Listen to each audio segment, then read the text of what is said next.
Vince Giovannini with the Thorold Fire and Emergency Services. On behalf of the Niagara chapter of the Ontario Municipal Fire Prevention Officers Association, we want to talk to you about a few key things. Prevention, detection, and escape. During the holiday season is where we see an increase in injury and possibly more fatalities. Prevention, detection, and escape are the three key words that you want to try to remember to ensure the safety of your loved ones and your family. Prevention. Let's prevent fires from happening in the first place. Kitchen fires are the most common causes of injuries and fatalities. Candles are another source of potential fires that can be prevented. If you're going to use candles, please ensure you use solid bases and a firm stand for the candles during the holiday season. Electrical is another common cause. Be sure not to overload circuits and use the appropriate extension cords or power bars when decorating your home or for any other use. To protect yourself and your loved ones, early warning and detection is the key.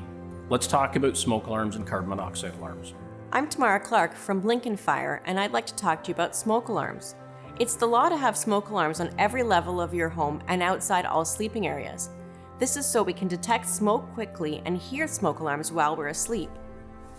I'm Lars Larson, Assistant Chief Fire Prevention Officer, St. Catharines Fire Services. Smoke alarms come in many different makes and models. Whether you have a lithium battery that lasts 10 years, or a replaceable battery, or if your smoke alarm's hardwired, it's important to test your smoke alarms once a month, or if you're a landlord or owner, to test them once a year at a minimum, or if there's a change in tenancy. It's important to also have a working battery in your smoke alarm. If your smoke alarm battery requires changing, make sure that you do it at a minimum of once a year. Charles Turpin from Port Colborne Fire and Emergency Services here to talk to you about carbon monoxide alarms. They are required in every home that has a fuel-fired appliance or an attached garage. They must be located outside of all bedroom areas within your home to notify you of a carbon monoxide emergency when you're the most vulnerable and sleeping at night. As we cannot taste or smell carbon monoxide, the only way that we'll know is through the alarm itself giving you notification that it is present and at a dangerous level in your home. Hello everyone, I'm Paul KUCHARUK, Fire Prevention Officer, Town of Grimsby Fire Department. We're here today to talk about CO alarms and the maintenance of the appliance. Remember with your carbon monoxide alarm that you need to change your batteries regularly. We recommend at least once a year. Also, there's a test button on the front. You want to at least activate that button by pushing it to test your CO alarm to make sure it's functioning correctly. If fires do occur, your smoke alarms will alert you and save you and your family. Hi, I'm Fire Prevention Officer Michael Atkins with Welland Fire and Emergency Services.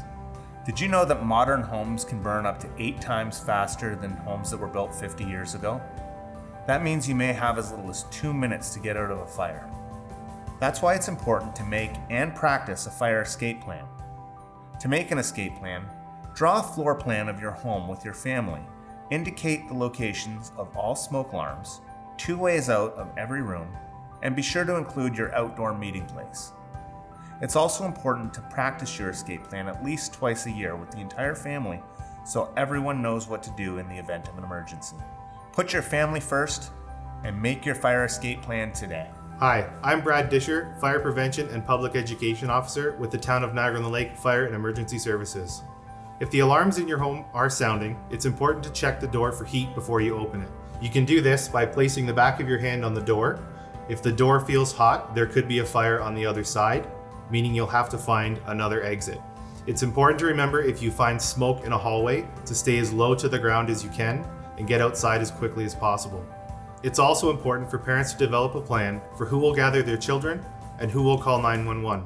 Remember, never re-enter a burning building. Always call 911 from outside the home at a safe location, such as your meeting place. A well-planned and practiced home escape could save your family's life.